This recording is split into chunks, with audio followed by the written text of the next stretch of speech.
Bom, pessoal, então, telinha inicial com os assuntos que serão discutidos aqui no vídeo de hoje, os temas do dia. 4 temas no total, 2 deles em vermelho, porque são os temas em destaque. Os temas em destaque são os assuntos que aparecem no título e na capinha do vídeo. E aqui embaixo um recado que é sempre importante. A minutagem permite que você selecione na linha do tempo o tema que quer assistir, de forma que vocês podem assistir ao vídeo inteiro ou apenas aqueles assuntos que forem do interesse de vocês. E sem mais delongas, a gente parte para o primeiro tema, que é o seguinte: lá na parte superior da tela, dentro daquela caixinha preta, eu coloco o seguinte título: Plano dos Estados Unidos gera protestos e caos na Europa. Eu vou trazer aqui uma sequência de notícias recentes que apresentam mais uma vez o dramático panorama que a Europa vive. E isso que a Europa está vivendo hoje foi contratado nos últimos anos. Não é de hoje que estamos discutindo aqui, já faz anos que estamos discutindo aqui, que a Europa vem mergulhando cada vez mais num cenário complicado porque abraça uma agenda de crise proposta por setores financeiros britânicos e estadunidenses, ou seja, o cenário no qual a Europa continental se encontra foi contratado pelos próprios governos dos países europeus. Vamos falar um pouco mais sobre isso. De novo, estou sempre falando sobre isso e aqui trago mais algumas matérias e artigos. Para abrirmos a discussão, eu trago a seguinte matéria, que é um artigo do Portal Político, e o título é o seguinte, prestem atenção nesse título aqui. O banho de sangue industrial da Alemanha deixa os políticos sem respostas. É um artigo que pinta o cenário na Alemanha. Ele apresenta como está o cenário na Alemanha, um cenário muito complicado. O texto traz alguns dados ali muito preocupantes. Claro que por se tratar de um artigo de um portal dos Estados Unidos voltado para fazer a cabeça do público europeu, ele não vai apresentar os reais culpados pelo que está acontecendo, mas ele vai apresentar o panorama, que é muito difícil. É lógico que a gente não vai ler nesse artigo que o motivo da Alemanha estar onde está é o fato de ter abraçado uma agenda que não lhe interessava, que é a agenda britânica estadunidense. Isso não vai aparecer no texto. Mas a situação difícil da Alemanha aparece sim no texto e é bastante preocupante, como nós temos discutido aqui, quase que, se não diariamente, pelo menos semanalmente. A gente fala aqui do cenário difícil pelo qual passa a Alemanha e a Europa continental no geral. Trouxe aí a foto do Olaf Scholz, que é o primeiro-ministro alemão, justamente pela crise que a Alemanha vive, pelas escolhas que ele faz e por tudo que está acontecendo, a aprovação do Olaf Scholz é muito baixa. A coalizão de governo, a coalizão que governa a Alemanha já está se desfazendo, já está se desmanchando. Haviam ali 3 grupos que compunham essa base de governo, um deles abandonou, e aí o Olaf Scholz está numa corda bamba aí e o futuro da Alemanha é muito incerto. Justamente por isso o título traz esse aspecto dos políticos sem resposta. Por quê? Porque o governo alemão não consegue estabilidade. Porque existe um cenário caótico, existe uma crise que leva as pessoas a demandarem mudanças que o próprio regime político não oferece. Porque para sair dessa crise, a Alemanha precisa parar de abraçar a agenda de crise. Só que para abraçar a agenda de crise, a Alemanha precisa ter mais autonomia do que ela tem. Aí temos uma sinuca de bico na qual a Alemanha está colocada. Trago 2 pontos, começo pelas letras vermelhas. Trabalhadores ameaçam greve após demissões da indústria siderúrgica e automobilística. Eu falei várias vezes para vocês, talvez eu seja até um pouco cansativo nesse ponto, que um dos orgulhos da Alemanha, que foram ali ao longo da história, foi a sua força militar, que hoje já não é mais possível. A Alemanha hoje ela já não tem autonomia militar, isso desde a Segunda Guerra Mundial, de forma que muito do orgulho nacional alemão vem da sua economia, da sua indústria, do seu modo de organizar a indústria. A partir do momento em que a indústria alemã se vê na situação em que está, a sociedade alemã começa a viver uma situação de instabilidade e o próprio regime político alemão começa a ser questionado. E é justamente sobre esse panorama que o texto fala, muito embora, repito, não apresente o real responsável pelo que está acontecendo e aponte saídas que vão sim piorar a situação. Porque se a Alemanha fechar as portas para a China, afastar ainda mais a Rússia e aproximar-se ainda mais da agenda dos Estados Unidos, ela não vai sair dessa situação, ela vai piorar esse quadro, porque é justamente isso que ela tem feito e que trouxe ela aonde ela está.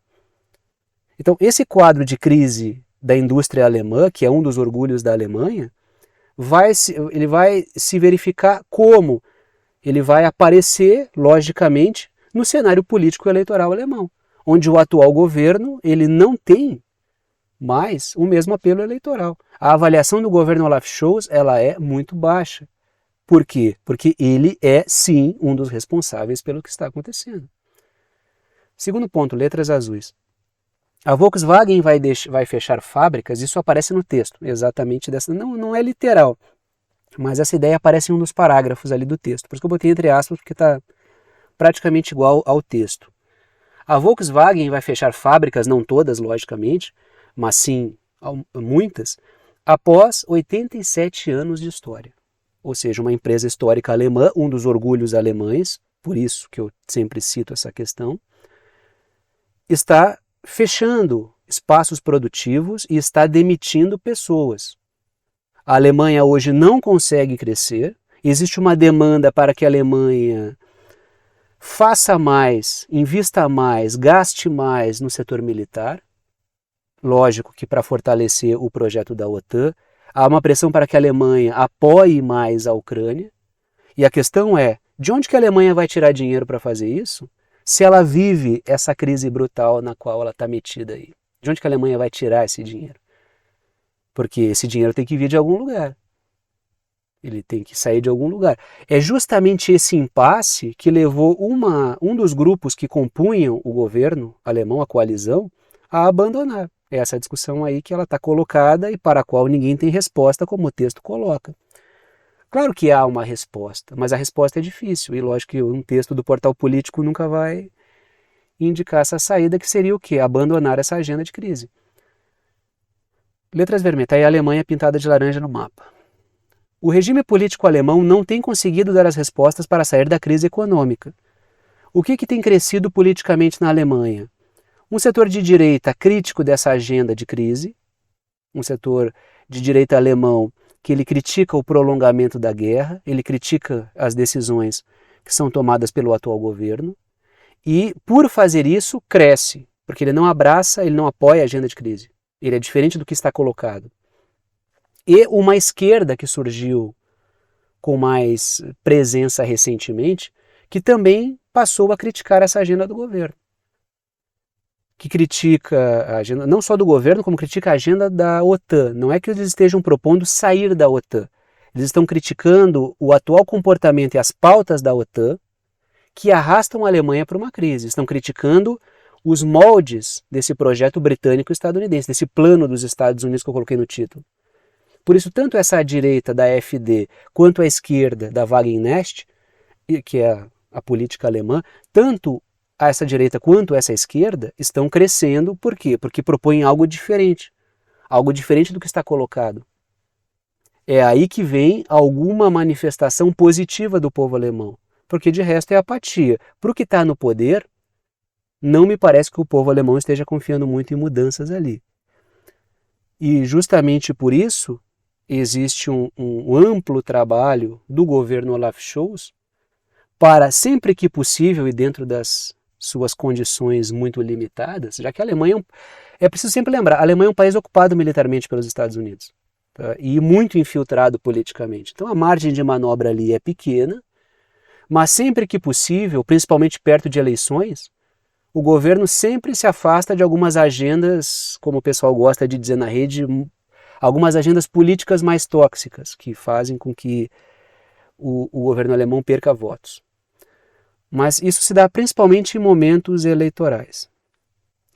Letras azuis. Pode piorar esse panorama da Alemanha com as tarifas do Trump sobre, por exemplo, a indústria automobilística da Alemanha. O próprio Trump, quando ele fala temos que tributar mais a Europa, vou trazer mais tarifas porque, por exemplo, os carros alemães entrando aqui, os carros europeus entrando aqui com valores que não são competitivos para nós, não nos interessa. Então ele cita o caso da indústria automobilística, quer dizer que ele vai pegar ali. E quando fala de atacar a indústria automobilística europeia, é lógico que a Alemanha já treme na base, porque ela já vive um problema com esse setor e outros setores industriais. De forma que a entrada do Trump pode piorar ainda mais esse quadro. O que já é difícil para a Alemanha vai ficar ainda mais difícil. E se a Alemanha aprofundar os cortes de relações com a China e perder os mercados chineses e as parcerias industriais que garantem componentes mais baratos para a indústria alemã, isso também vai prejudicar enormemente a indústria alemã. Então o ponto é, o trabalho que os Estados Unidos e o Reino Unido têm feito de sabotagem da Alemanha, e me parece, e vocês concordam comigo, talvez vocês concordem mais do que eu sobre isso, né? Vocês estão sempre falando sobre isso e eu concordo muito, é o fato de que parece que a Alemanha é mais alvo dos Estados Unidos do que a Rússia. Porque o trabalho dos Estados Unidos contra a Rússia, ele visava enfraquecer, mas a Rússia, até por ter muito mais autonomia que a Alemanha, conseguiu seguir vários caminhos e saiu dessas armadilhas. Agora a Alemanha caiu em todas. E a Alemanha tem se dado muito mal nesse processo. Muito mal. E pode piorar muito. E, na verdade sempre pode piorar, né? Letras vermelhas. Empresas como a ThyssenKrupp e a Bosch também vivem uma crise. São outras grandes empresas alemãs. Então vivem uma crise também. Ou seja, começa a cair essas peças do dominó da economia alemã, vai ficando muito pouco para... Olha para a política infiltrada pelos Estados Unidos, olha para o meio militar, é um país ocupado militarmente pelos Estados Unidos.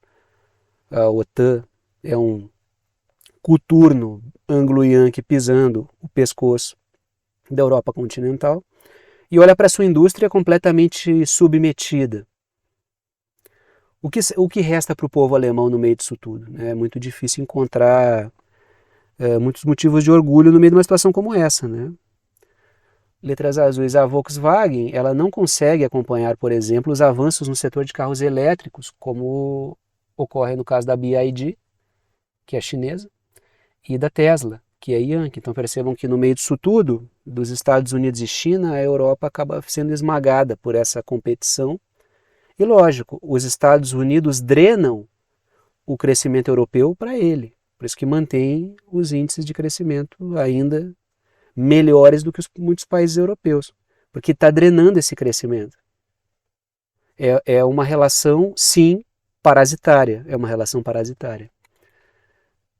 Continuamos na Europa, né? Mais quadros da desgraça.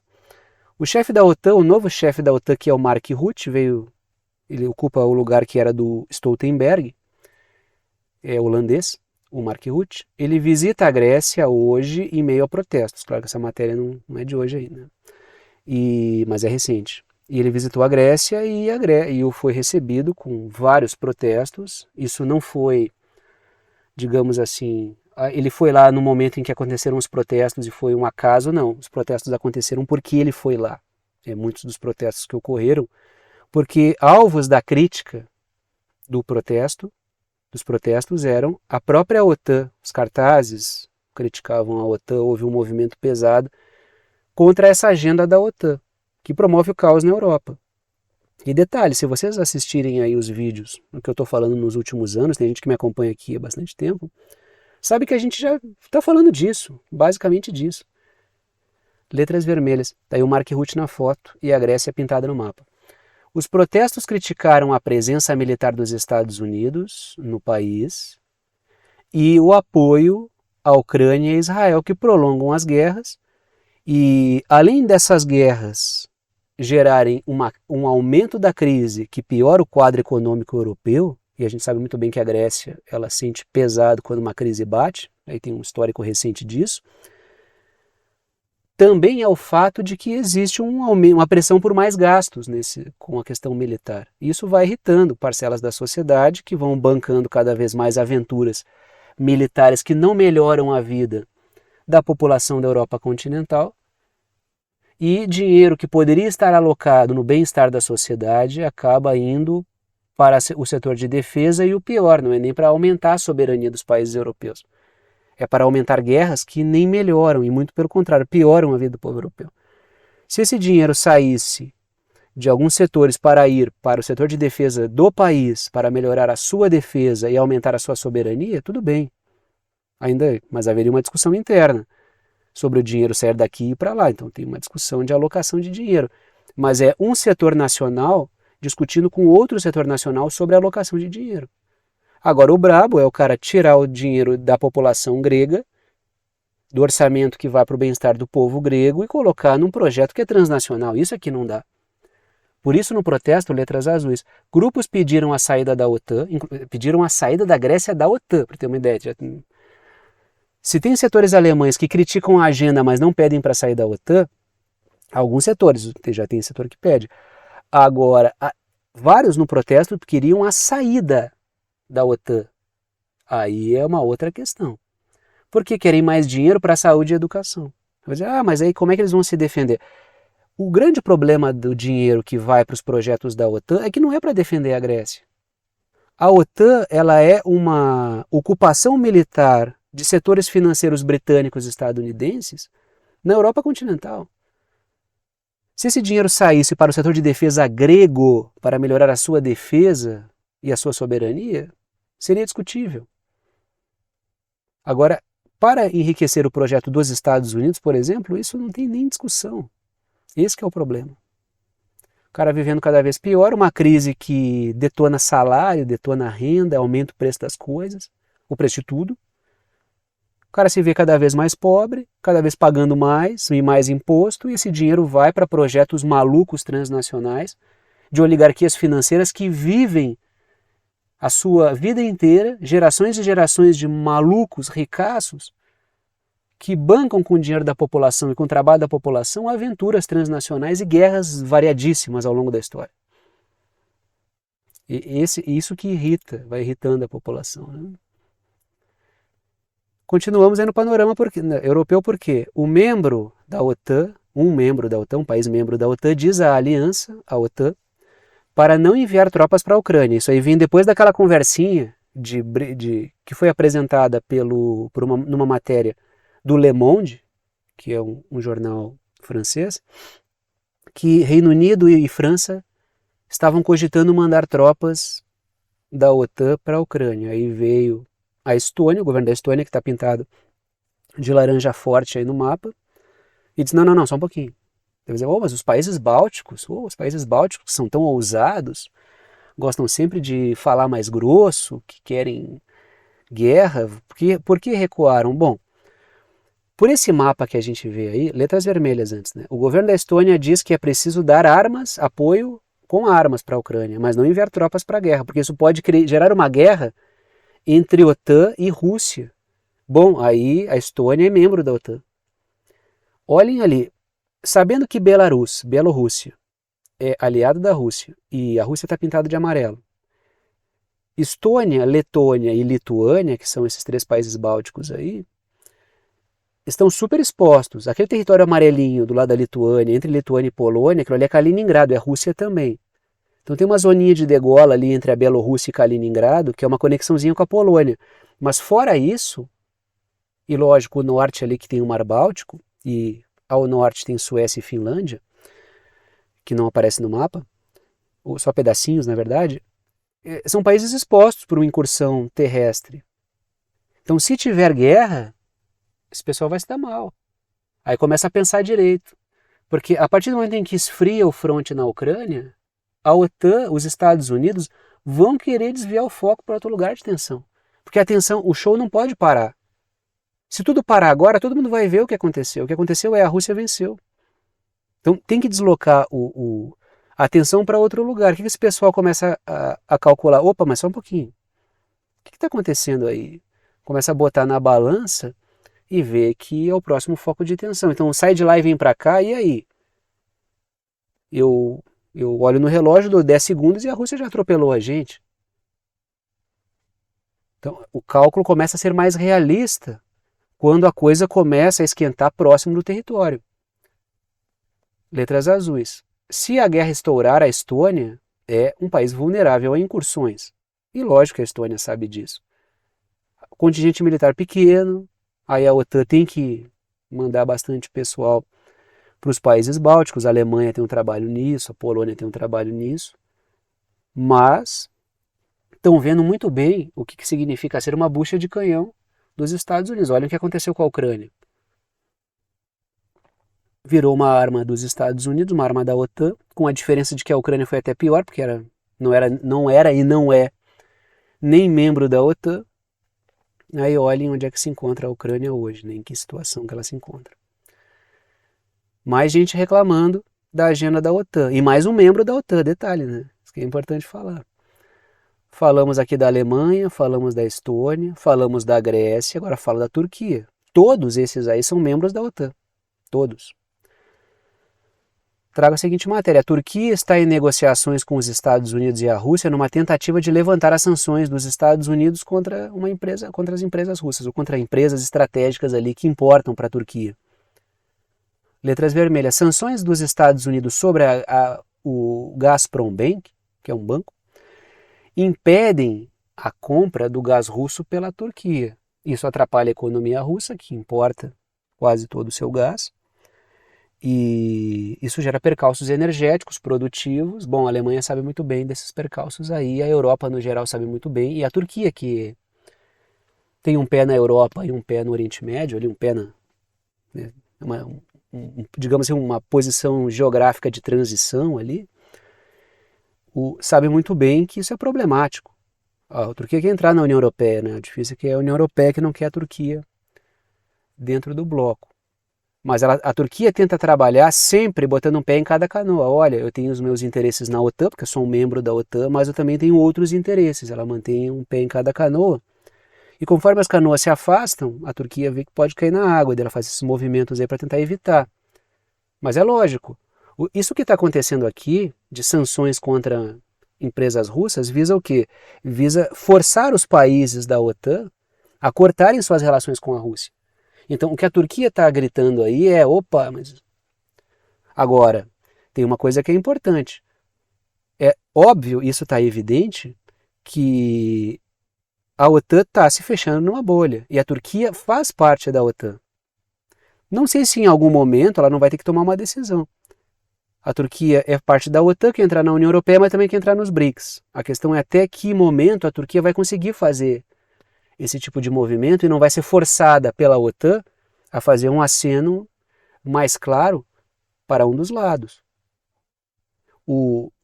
Tem figura dentro do governo Trump, eu acho até que foi o cara que foi escolhido para o setor de defesa do Trump, eu acho que, se eu não me engano, foi ele. Ele colocou o seguinte, mas como que a Turquia Islâmica é membro da OTAN? Ela não tem nada a ver com isso já foi dito por ele. Então, a coisa pode piorar para a Turquia. Muito embora em termos de relação política, o Trump e o Erdogan, que é o líder turco, né, e o Trump, o líder dos Estados Unidos, conversem muito bem. Tem uma boa relação, mas o governo não é só o cara. Ele vai além disso, muito além disso. Então tem um questionamento. Letras azuis. A Hungria, que também é membro da OTAN, ela acusou os Estados Unidos, por exemplo, de minar a segurança energética com esse tipo de sanções. Hungria que se recusa a sancionar a Rússia. Por quê? Porque vai quebrar sua economia. A Hungria mantém indicadores mais positivos econômicos porque não abraça essa agenda, muito embora a Hungria seja um membro da OTAN. Até por isso, a corrosão política do governo é bem menor. Então é complicado para alguns países, na verdade, porque estão dentro da OTAN, a Hungria inclusive está dentro da União Europeia, e ela acaba sendo uma pedra no sapato dos blocos dos quais faz parte. Por quê? Porque está buscando ali os seus interesses dentro de blocos que trabalham para corroer a soberania. Está aí o Viktor Orbán, que é o líder húngaro, apertando a mão do Erdogan, que é o líder turco. À esquerda o Erdogan e à direita o Viktor Orbán. Letras vermelhas. Os Estados Unidos prometem um suporte energético à Europa, um aporte de gás, por exemplo, que não podem dar. Ou seja, tem um hiato deixado pela Rússia, um buraco aí deixado pela Rússia, um vácuo deixado, como vocês quiserem. E ele não está conseguindo, letras azuis. A Europa não conseguiu um substituto para o gás russo. Não há alternativa que mantenha os mesmos preços e a economia da Europa tal como estava. De forma que a Europa está pagando caro por essa aventura que ela entrou. Agora vamos falar um pouco da vizinhança da China também. Estamos falando aqui de Rússia e Europa, vamos falar um pouco também da China e da sua vizinhança. E até assim, eu falei da China, né, quando eu falei do caso da Alemanha. Grupo rebelde, matéria da Associated Press. O grupo rebelde toma uma importante cidade fronteiriça de Myanmar e centro de mineração de terras raras em revés para o regime militar de Myanmar. Lembrando que o regime militar de Myanmar, o governo militar de Myanmar, ele tem ótimas relações com a China, é o que eu coloco nas letras vermelhas. Essa região é importante para a parceria econômica entre China e Myanmar. Está ali Myanmar pintado no mapa ao lado da China. E o governo militar é aliado do governo chinês. E ele depôs uma liderança política civil que era um capacho dos Estados Unidos. Então há essa questão que está colocada aí. E é evidente, letras azuis, há indícios de que o Ocidente banca esses grupos rebeldes de Myanmar, que estão atacando o governo. Então tem o seu aspecto nacional, mas tem o seu aspecto internacional. E por isso que eu trouxe para a discussão aqui essa questão de Myanmar, que é uma questão. Se vocês olharem para a vizinhança ali, vocês vão ver que na região tem também Bangladesh. Né? Bangladesh está ali entre a Índia e Myanmar.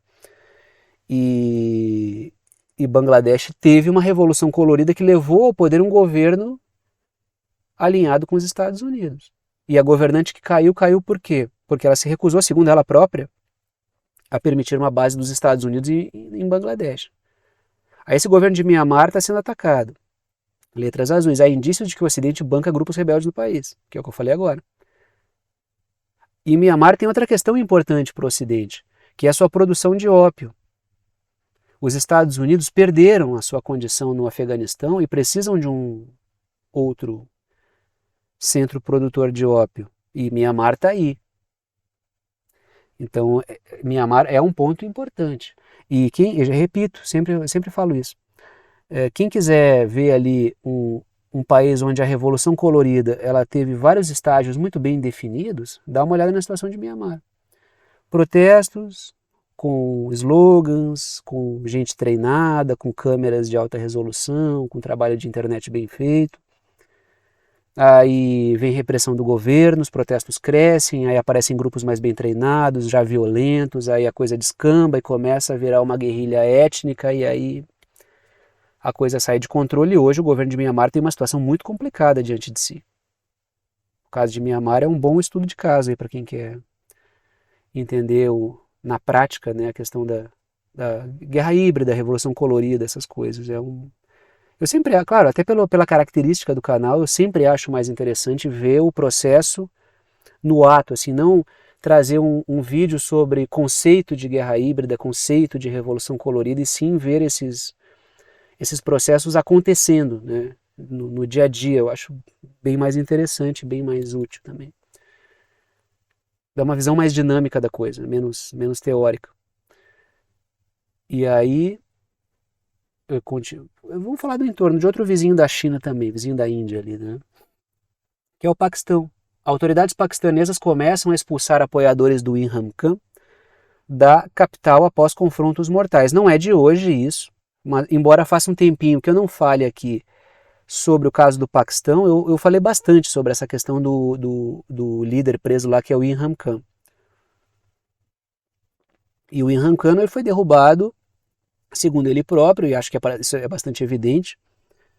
Ele vinha buscando soberania para o Paquistão e ele foi derrubado aí com um mover de pauzinhos dos Estados Unidos, que ativaram ali setores militares e políticos paquistaneses, e ele acabou sendo derrubado.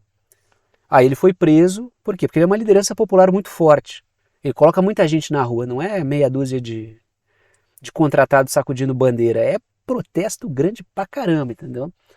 Botem aí, escrevam em inglês, que eu acho que vai ter mais fontes aí, né?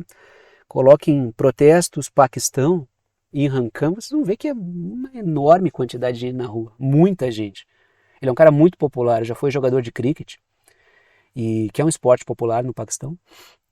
E é uma figura que propôs soberania, foi apeado do poder por um golpe e foi preso para que não ficasse liderando um movimento de insurreição ali.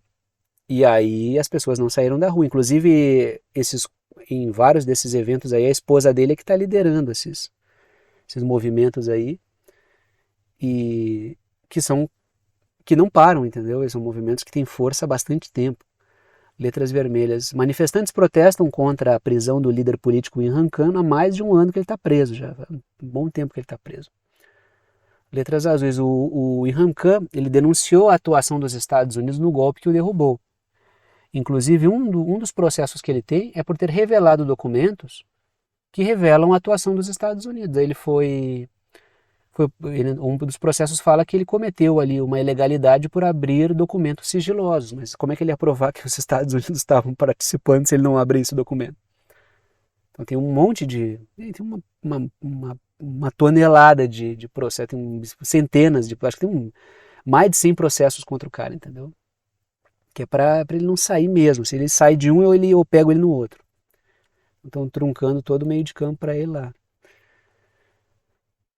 E agora a gente vai para o Oriente Médio, porque vamos falar do caso aí, e eu fiz questão de trazer um título bem ilustrativo, bem claro, bem explícito, para chamar essa coisa do que ela realmente é, para sair daquela. Os Estados Unidos e a França intermediaram uma trégua, paz, parabéns para a França e para os Estados Unidos, pelo amor de Deus.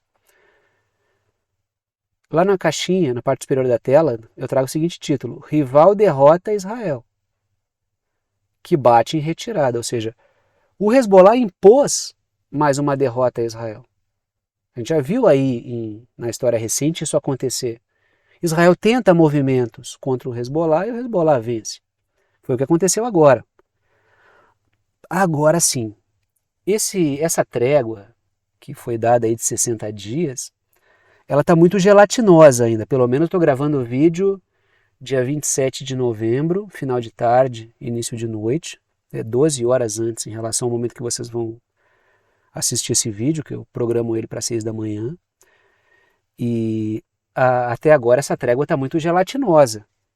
Israel está dizendo que não é para os civis libaneses voltarem para algumas regiões. Eu ainda...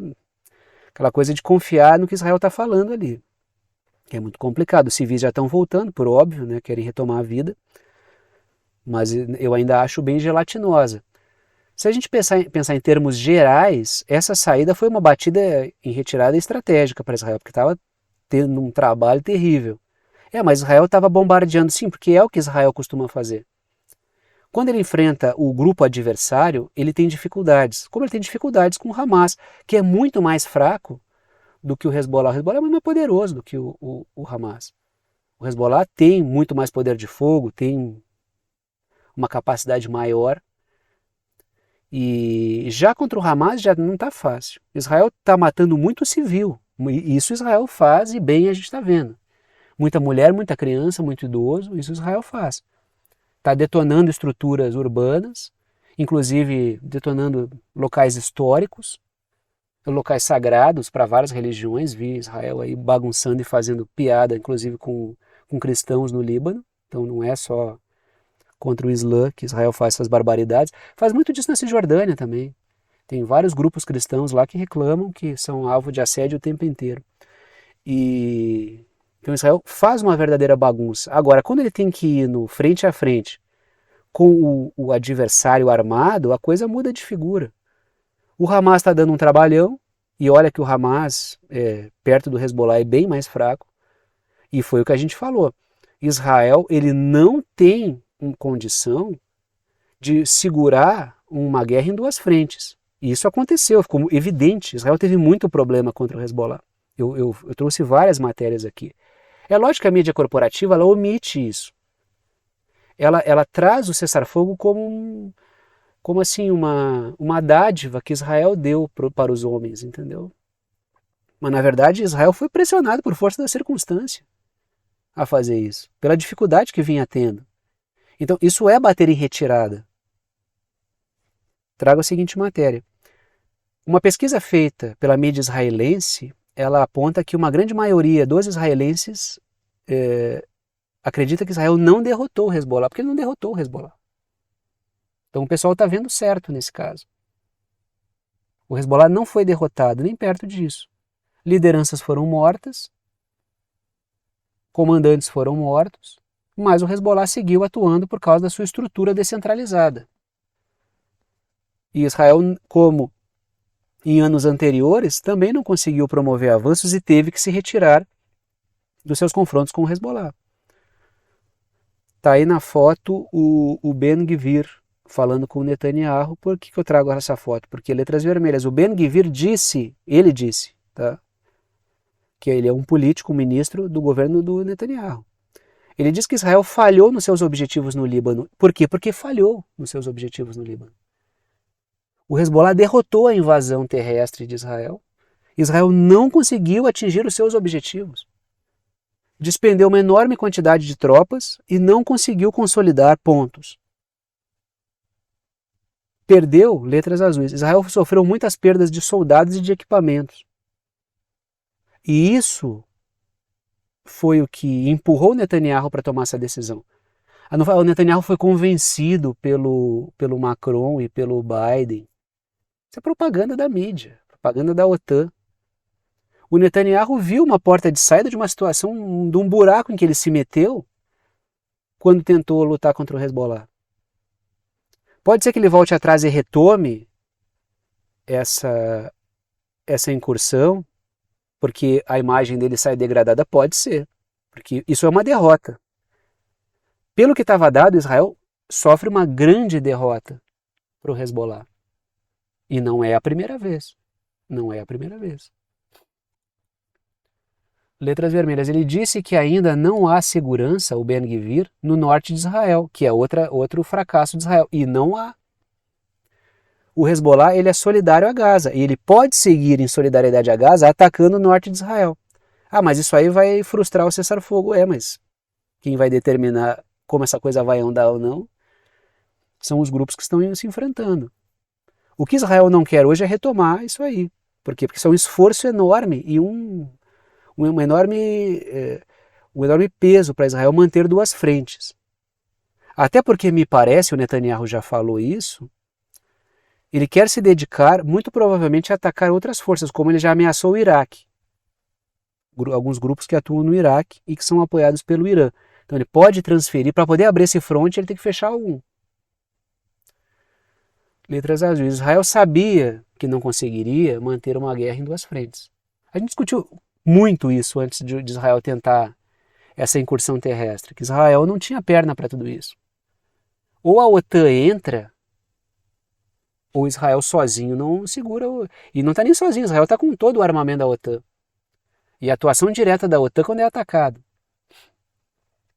Então, assim, Israel não conseguiu, como a gente falou que não conseguiria aqui, manter por muito tempo duas frentes. Tanto é que recua em uma. Pode ser que, vendo esse panorama de degradação da imagem, o Netanyahu tente retomar. Até porque a pressão de figuras como Ben-Gvir, por exemplo, é para o quê? Para tentar o máximo possível anexar territórios, porque ele é um entusiasta da colonização, né? Mais uma matéria. Milhares retornam para casa no sul do Líbano após um cessar-fogo entre Israel e o Hezbollah. Está aí uma foto do Netanyahu. Letras vermelhas. Israel alertou os civis libaneses que ataques podem voltar a acontecer em certos locais. Ou seja, Israel mantém aquela tática do terrorismo. Ninguém se sentir seguro em nenhum lugar. Até porque no norte de Israel existe uma grande descrença sobre a segurança ali, né? Por quê? O Hezbollah tinha dito, a gente continua atacando Israel em solidariedade ao que Israel está fazendo, né? Em solidariedade aos palestinos de Gaza, pelo massacre que Israel está promovendo. A coisa acabou em Gaza? Não. O Hezbollah vai parar? Essa é a grande dúvida. Por isso que o pessoal no norte de Israel está... E o próprio Ben-Gvir está dizendo, teve uma derrota aí. Porque ninguém está se sentindo seguro. E ainda por cima, o Hezbollah, o que ele tinha se desorganizado, ele vai reorganizar. E não é mentira também, né? Isso também é verdade. Hoje eu estou num dia que eu estou concordando com o Ben-Gvir, por incrível que pareça. Depois de tantas coisas que eu falei dele aqui, Por quê? Porque ele está denunciando ali uma derrota. Ele está apontando uma derrota. Porque foi. Letras azuis. A mídia quer atribuir a trégua aos Estados Unidos, mas isso é muito mais mérito dos mísseis do Hezbollah e dos ataques do Hezbollah e da tenacidade do Hezbollah contra a invasão de Israel. Esses mísseis aí, 300 e poucos que foram lançados dias atrás, tiveram um impacto muito maior, botaram de pernas para o ar ali Israel. E o Iron Dome ninguém viu, né? Nunca mais se falou no Iron Dome. Vocês viram a mídia falando? Os mísseis atingiram Israel e onde é que estava o Iron Dome agora? Não tinha Iron Dome ali.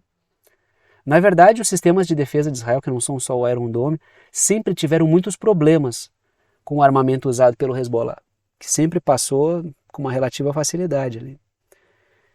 Então, Israel vive... o Netanyahu vive dias complicados, né?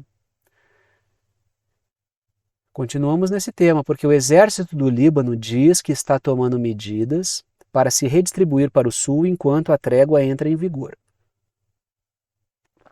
O desejo é de que os militares libaneses cumpram o papel de fazer do sul do Líbano uma área sem o Hezbollah e sem os militares de Israel, criando uma zona neutra, como já foi discutido em outros momentos na história. O problema é a prática disso. Letras vermelhas. A França tentará dar suporte às tropas libanesas para que possam atuar no sul do Líbano. Por quê? Porque a França quer voltar a ter algum protagonismo ali. Quando Israel entra Líbano adentro, ele atropela também os interesses franceses. Tanto é que o tempo inteiro, no que tange a questão do Líbano, a gente viu o Macron trocando farpas com Netanyahu. Porque a França tem interesses no Líbano, e são históricos. O que o Netanyahu fez? Ele furou o olho do Macron. E aí o que aconteceu? Um atrito. Agora o que a França vai tentar? Retomar uma certa posição de destaque. A questão é que as forças militares libanesas são muito frágeis, se comparado com Hezbollah, se comparado com os militares de Israel. Então, se Hezbollah e Israel voltam, eles esmagam todo esse pessoal que está ali no meio, entendeu? Letras azuis. Israel atropelou os interesses franceses no Líbano quando invadiu, né? Que foi o que eu falei antes. Quem também está querendo meter o bedelho ali, que não tem lugar do mundo onde eles não metam o bedelho, ou tentem, né? Em alguns eles tentam e tomam uma queimada. São os Estados Unidos. Porque Washington, ou seja, o governo dos Estados Unidos, considera o cessar-fogo no Líbano um momento histórico. Até porque vai fazer autopropaganda.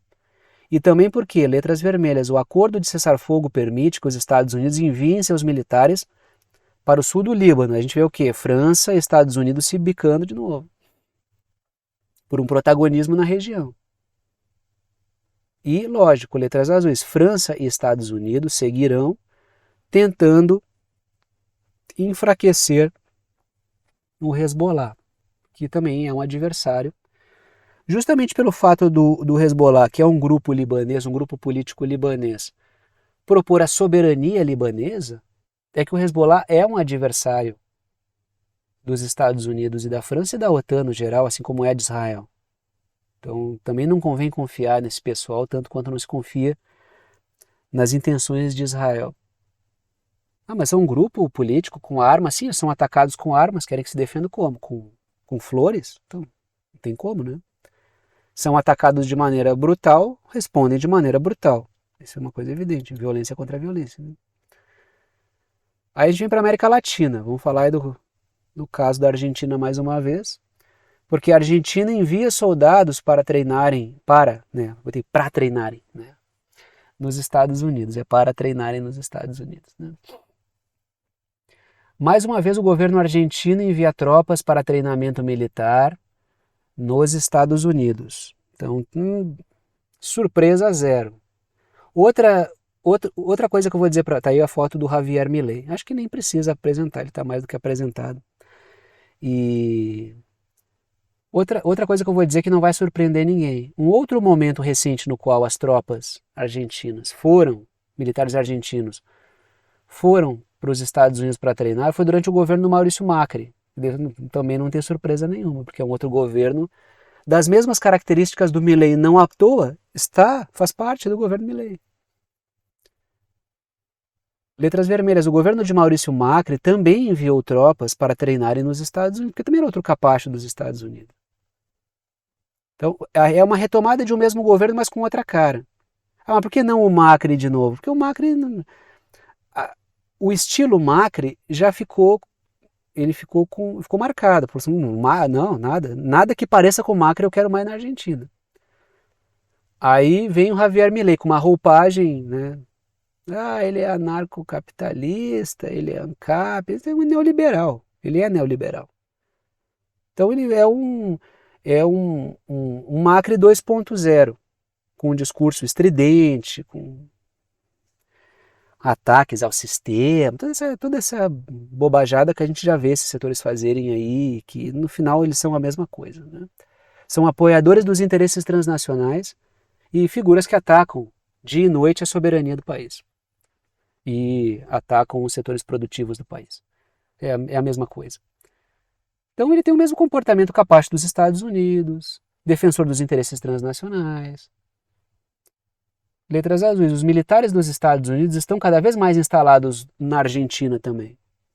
Eu já falei várias, N situações aqui, desde base em Ushuaia até visitas constantes, trabalho em parceria no setor hidrológico, o governo Milei entregando os dados para os setores de inteligência dos Estados Unidos. Então, é uma ocupação mesmo, né? E o pior de tudo, é uma ocupação com autorização. Venham para cá e ocupem, e eu vou mandar os meus militares para serem adestrados aí para vocês. Letras vermelhas. Militares do Equador, de El Salvador e de Honduras também participarão do treinamento, que será feito no WINSEC, que, letras azuis ali, o WINSEC hoje é a antiga Escola das Américas, para quem gosta da história da América Latina e das ditaduras que aconteceram aqui, sabe que existe um histórico de envolvimento do INSEC, hoje o INSEC, mas antes Escola das Américas, com militares capachos históricos que infiltravam os interesses dos Estados Unidos nos mais variados países da América Latina.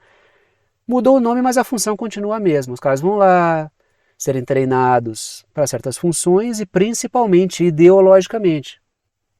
Você tem um treinamento, um adestramento ideológico para ver os Estados Unidos como a coisa mais linda do mundo e para terem aversão a qualquer outra expressão político-ideológica de qualquer outro movimento e mesmo os movimentos do seu próprio país. Então isso aí não é... O que eu pontuo ali é bom, militares do Equador lá não é nenhuma surpresa, já que o Daniel Noboa, ele, que é o presidente do Equador, ele já falou inclusive que é tropas estrangeiras dentro do Equador. Em El Salvador tem o lance do Bukele botar um pé em cada canoa, né? Então também não me espanta muito. Agora, em Honduras é complicado por quê? Porque em Honduras tem um governo que já foi alvo de um golpe, que foi o governo Zelaya. Quem está no poder hoje é a esposa do Zelaya, que foi golpeado lá atrás, e que faz um governo que está atritando com os Estados Unidos. Pode haver surpresa pela frente aí para o governo de Honduras, tá? Porque essa conversa que entre setores militares dos Estados Unidos com setores militares latino-americanos é um baita de um problema. É um baita de um problema para administrar. Porque acaba gerando o quê? Acaba gerando uma lavagem cerebral nesses setores, né? E aí terminamos como sempre no continente africano, porque a OTAN revê os seus planos para o continente africano, que é o famoso, né, parar de falar grosso porque não tem mais condição. Tanto o caso da França quanto dos Estados Unidos. Como estão numa situação muito delicada no continente africano, são obrigados a rever os planos porque precisam. Porque não dá para entrar mais falando grosso, metendo o pé na porta, não dá mais. Estão perdendo muito rápido o controle, então precisam rever as estratégias. Para os Estados Unidos, a mudança de Biden para Trump, eu não vi nenhuma grande diferença. O Trump, para mim, não tinha plano para o continente africano quando governou, em termos mesmo estratégicos. Tá? Tanto é que ele nem foi lá, ele nunca foi em nenhum país africano como presidente, que eu me lembre. E veio o Biden, também não teve nenhum plano muito diferente. E agora volta o Trump, também não apresenta nada muito diferente. Assim, não me parece que exista ali um... E a França também está pensando, tanto é que aparece no Le Monde aqui, ó. Relatório sobre a reconfiguração do sistema militar francês na África é apresentado a Emmanuel Macron. Letras vermelhas. A França irá reduzir as suas tropas no Chad, no Gabão e na Costa do Marfim. Todo mundo está devidamente pintado aí no mapa. Para quê? Para evitar aquela sensação de ocupação. Porque esse foi um dos fatores que levou a levantes militares que depois chutaram a França desses países. Então a França ela vai reduzindo a aparência de presença nesses países para que a coisa não fique difícil. E a gente não pode tirar desse cálculo o fato de que os Estados Unidos treinaram muitos militares de alguns países para liderar golpes que tirariam o controle da França e passariam para os Estados Unidos. O problema é que a primeira parte foi feita e depois os Estados Unidos não conseguiram pegar o controle da situação. Aí alguns países acabaram derivando para relações com a Rússia, com a China, com a Turquia, e os Estados Unidos só estragaram o lance da França e acabaram não capitalizando sobre isso. Letras azuis. O redesenho terá de parecer benéfico para os países. Ele não pode parecer uma ocupação militar. Ele vai ter que parecer uma troca estratégica. Mas a questão é que o sentimento anticolonialista é crescente em vários países ali. Existe um receio de perder o controle no Chad, porque aí é estilo efeito dominó. Perdeu no Mali, perdeu no Níger, perdeu em Burkina Faso, em Senegal a coisa foi pela via civil, inclusive. Aí o próximo continente adentro ali é o Chad.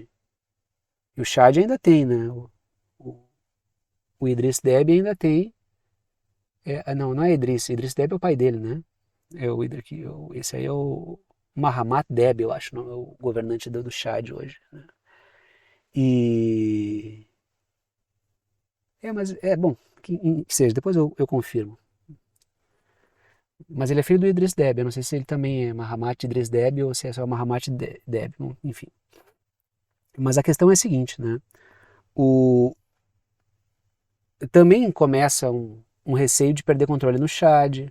No Sudão, a situação já é bem complicada, porque a França, inclusive, está apoiando a facção militar rebelde, e aí é muito mal vista. E aí a situação, no geral, ali é muito complicada para a França. Né? Eu sei que o líder da Nigéria, ele está, acho que ou está agora ou visitou recentemente, estava vendo umas matérias ali, ou vai visitar daqui a pouco, vai visitar a França e o Macron vai tentar uma conversa com ele ali, né? Mas ali é tão fechado com os anglo-yankees, então a parada já é bem diferente. Se não tivessem fechados com os Estados Unidos, com o Reino Unido, o atual governante da Nigéria, que é o Bola Tinubu, já teria caído até.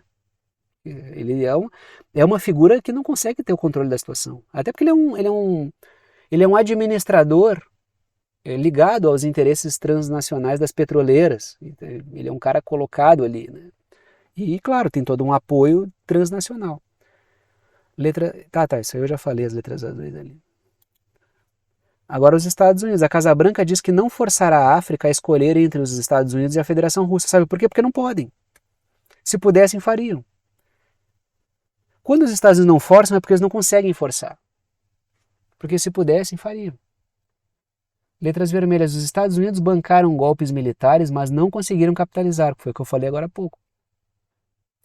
Letras azuis. Rússia, China e Turquia têm avançado em suas relações com países africanos. Está aí os governantes da Rússia, da China e da Turquia na foto. Que é o Putin, o Xi Jinping e o Erdogan. Então, os Estados Unidos são forçados a mudar a sua estratégia porque a anterior não vinha funcionando. Se tivessem força suficiente, forçariam a mão. Se não forçam é porque não conseguem. Estão perdendo o controle. Estão apelando para uma outra estratégia, assim como a França, que é tentar parecer amigável.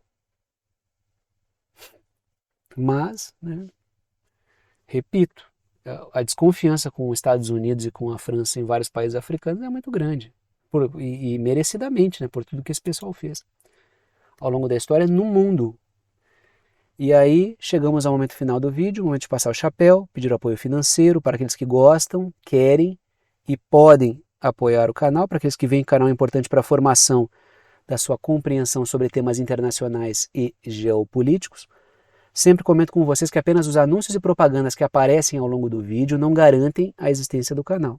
Se eu fosse depender apenas da receita das propagandas, ficaria difícil manter esse trabalho com o nível de dedicação que ele exige, de forma que o que mantém efetivamente esse trabalho com este nível de dedicação é o apoio financeiro dado por alguns de vocês, a quem eu sou extremamente grato pela confiança no trabalho. Estão aí as 3 formas de apoio, não estão em ordem de importância, todas as 3 são bem-vindas. Coloco 3 para que vocês optem por uma delas, aquela que for mais prática para vocês. Seja lá que maneira vocês escolherem para apoiar o canal, vocês apoiam com o valor que vocês quiserem, é uma ajuda solidária. Ajuda quem pode, ajuda quem quer e ajuda com quanto quiser. E o conteúdo fica aberto para todo mundo. Primeira forma de apoio é por boleto bancário ou cartão de crédito pela plataforma Apoia-se. Está aí o endereço, o link, o site do Apoia-se, que é uma plataforma de apoio virtual. Segunda forma de apoio é pelo Pix. Está aí a chave Pix, que é uma chave de e-mail. Tem gente que usa o número do celular como chave Pix, tem gente que usa o número do CPF como chave Pix, tem gente que usa o número do CNPJ como chave Pix. Eu uso um e-mail. Se vocês digitarem, escreverem lá na chave Pix, pixverdade_concreta@gmail.com, vai aparecer o meu nome, que é Thiago, e vocês podem fazer a doação com o valor que vocês quiserem. Terceira forma de apoio é pelo botão Seja Membro. O botão fica aqui embaixo do vídeo, pelo Seja Membro do YouTube, né? O botão fica aqui embaixo do vídeo. Vocês ajudam com o valor que vocês quiserem, tem várias faixas de valor ali, e ajuda direto pelo YouTube. Vocês escolhem aquele valor que tiver dentro da faixa que vocês quiserem apoiar. E repito, as 3 formas são bem-vindas. Repito também, agradeço aos que apoiam pela confiança no trabalho, e eu estou satisfeito porque hoje deu um dia razoavelmente quente. Não estava muito quente, né? Até porque... mas deu um dia mais ou menos quente, assim, com a cara um pouco maior de verão. E eu fiz algumas mudanças na minha cabine, porque ela sempre foi muito quente, né? Peguei uma furadeira, uma serra, fiz um trabalho de carpintaria aqui na minha cabine. E ficou legal até para as minhas habilidades de carpintaria, ficou um trabalho de profissional, né? E fiz uma ventilaçãozinha aqui também doméstica, né? E não esquentou nada. Isso para mim é um grande alívio. Quando chegava o verão eu já começava a ficar preocupado, assim, que esquentava muito, né? Mas agora funcionou. Pelo menos para essa temperatura foi muito agradável. Não passei nenhum aperto. Claro, quando chegava ali 30, 32, talvez fique mais quente, até porque está quente fora também, mas foi satisfatório, foi muito satisfatório. Isso me deixa muito tranquilo. O ambiente de trabalho não sauna, para mim, é muito importante, né? Tanto é que vocês pegam os vídeos de dezembro até março, aqui do canal, de anos anteriores, vocês vão ver que eu tô suando pra caramba, né? Por quê? Porque é muito quente, é uma cabine acústica, né? E ela esquenta, então eu fiz algumas alterações aqui para manter, lógico, sem barulho, mas fazendo uma ventilação aerodinâmica aqui. E ainda bem que funcionou, tá? Então vou parando para de contar dos detalhes do making off aqui, vou parar então. Tchau para vocês.